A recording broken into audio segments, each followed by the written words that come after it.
Nyama na-emere ma ọ dị ka ndegerechi ma akwụkwọ. Ihe m bụ n'obi na-emere ma ọ dị ka ndegerechi ma edemede. Nyama na-emere ma ọ dị ka ndegerechi ma akwụkwọ.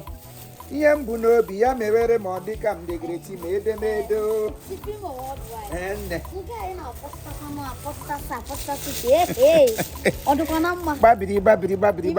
Babiri iwe. Kwokwo. It's called for celebration. Yeah, we'll get share bread.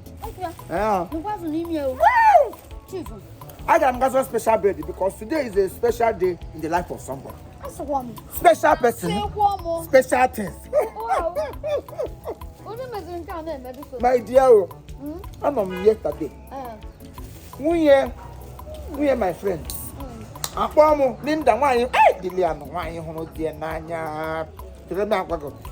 Onye na-eme ihe a awụdo obere mmadụ nwunye ya kpọm na phone Sumo na di ya wu Honorable Princely Nnamdi Nwafọ onye ejiri Uncle Rash wee mara Uncle Rash topuru ogologo gbaa dị mkpa ka ịhụ nwoke pụta oche ọ ha ka ejiri kọ don't call me lion is where nzọbụ enyi mba wenyi Toya dike, Rashi one them, Rashi, I'm for my spec. Is it? Specking. She get Bugana specking. Give Bruhania, give wish. Uncle Rashi, who Ajali, one of Ajali. Ajali, one of Ajali. Eh, Buba Ajali. Only Obina Atlanta, USA. FIFA licensed player agent from Anonia Number State. One name work and Lepago lazy Igbo burn my labor.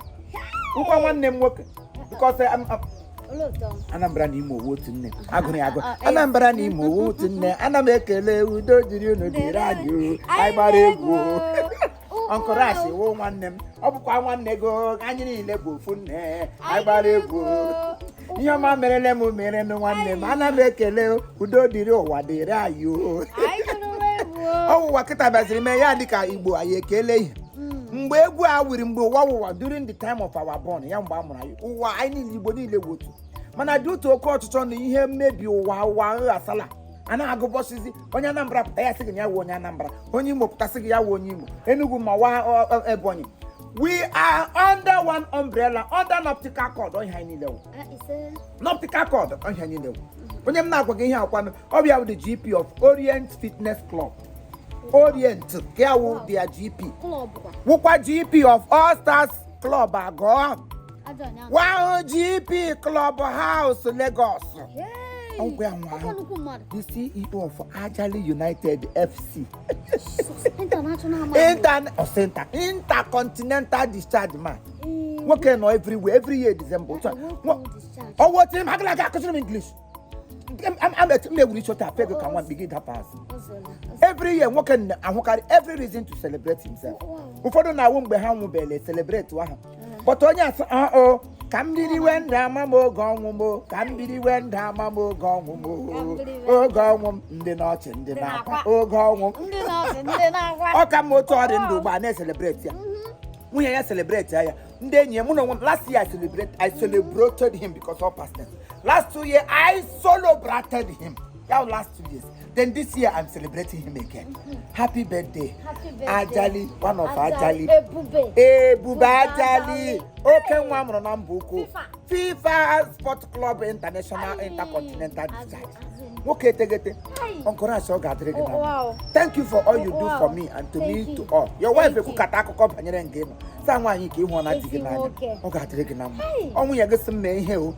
Sai Kelego. Congratulations onto your newborn. Oh, not what Uncle Rassi. Odogo Kevo, Manado Mama. I was speaking, Kevo. Come see where in. Lomotano. Oh, no, the home. And I'm more with it. Happy birthday, sir. Long life and prosperity.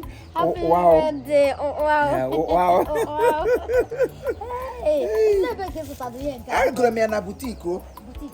He done set. I say he done set. Everybody get ready. Get ready. We are ready. Umo Karabiani, get ready. We are ready.